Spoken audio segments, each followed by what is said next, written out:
আমাদের মোবাইলে থাকা জিমেইল আইডিতে এরকম একটি নোটিফিকেশন আসে যেটাতে বলা হয় যে আপনার স্টোরেজটা ক্লিন আপ করতে। তো এরকম একটি সমস্যা আসার কারণ হচ্ছে আপনার জিমেইল আইডির স্টোরেজটা ফিল আপ হয়ে যায়, যার কারণে এই সমস্যাটি হয়। আমরা নতুন করে কোনো জিমেইলের নোটিফিকেশন বা এসএমএস পাই না। আর আমরা যদি নতুন কোনো ওয়েবসাইটে এই জিমেইল আইডি দ্বারা ভেরিফাইড করতে যাই, তখন কিন্তু ভেরিফিকেশন কোডটা আসে না। তো আমরা বুঝতে পারি না আসলে কি সমস্যাটা। তো এরকম সমস্যাটি যদি হয়, তাহলে আপনারা কিভাবে নিজের মোবাইল দ্বারা এই সমস্যাটির সমাধান করবেন? কারো কাছে যাওয়া লাগবে না, একদম ফ্রিতে এই সমস্যাটির সমাধান এখন আপনাদের দেখিয়ে দেব। তার আগে যদি আপনারা আমাদের এই চ্যানেলের ভিডিওটি প্রথম দেখে থাকেন, তাহলে চ্যানেলটিকে অবশ্যই সাবস্ক্রাইব করে দিবেন। আর যারা ফেসবুক থেকে দেখছেন, অবশ্যই ফলো দিয়ে রাখবেন। তো চলুন ভিডিওটি আপনাদের মাঝে শেয়ার করি। তো আমরা চলে যাচ্ছি আমাদের মোবাইলে থাকা জিমেইল অ্যাপে। তো জিমেইল অ্যাপে আসার পর জিমেইল অ্যাপে ক্লিক করলাম। তো জিমেইল অ্যাপে আসার পর আমরা একটু লোড নেবে, তারপর আমরা এখানে উপরে দেখুন জিমেইল আইডির যে ব্যানারটা আছে, পিকচারটা, সেটাতে আমরা ক্লিক করব। তারপর দেখুন এখানে আছে 97% of 15 GB used, 14.58 GB of 15 GB। তারপর দেখুন এখানে আছে ক্লিন আপ স্পেস, তারপর এখানে আছে গেট স্টোরেজ।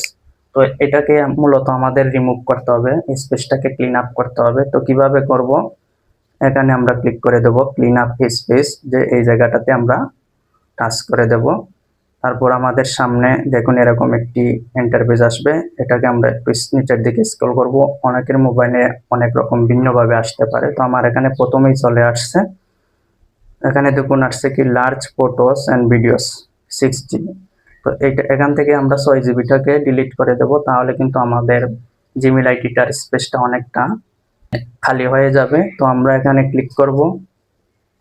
ক্লিক করার পর দেখুন এখানে অনেকগুলা চলে আসছে ভিডিও, যেগুলো আমরা ডিলিট করে দিয়েছিলাম পূর্বে, কিন্তু জিমেইলে ঠিকই রয়ে গেছে।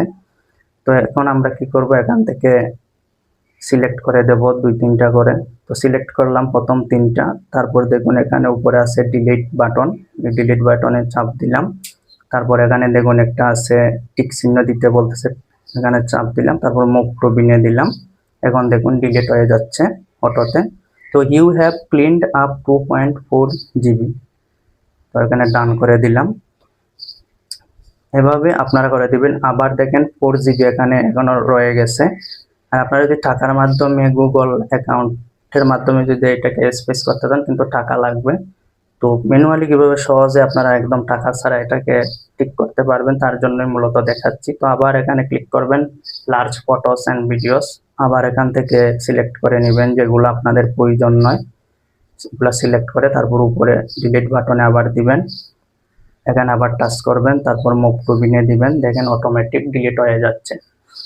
তো আপনারা এভাবে ডিলিট করতে পারেন ভিডিওগুলো। এখন দেখুন you have clean up 982 MB delete হয়ে গেছে। আবার ডান দিয়ে দেব। তো আবার এখানে ক্লিক করব। ক্লিক করে এভাবে আমরা আবারও সিলেক্ট করব। ঠিক আছে, পুরাতন ভিডিওগুলো আমরা এভাবে সিলেক্ট করে দেব।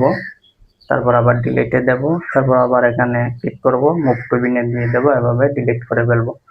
তো এই ভিডিওটির মাধ্যমে যদি আপনাদের কোনো কিছু নতুন কিছু বার্তা দিয়ে থাকি, যদি আপনারা এই ভিডিও থেকে কোনো কিছু অন্তত শিখতে পারেন, তাহলে অবশ্যই ভিডিওতে কমেন্টের মাধ্যমে জানাবেন। আর ভিডিওতে অবশ্যই লাইক করে রাখবেন আর সাবস্ক্রাইব করে রাখবেন, পরবর্তী ভিডিও যাতে আপনার কাছে পৌঁছে যেতে পারে। তো পরবর্তী ভিডিও আপনাদের সামনে নিয়ে আসবো। আজ এ পর্যন্তই। ধন্যবাদ। ভালো থাকুন, সুস্থ থাকুন। নমস্কার।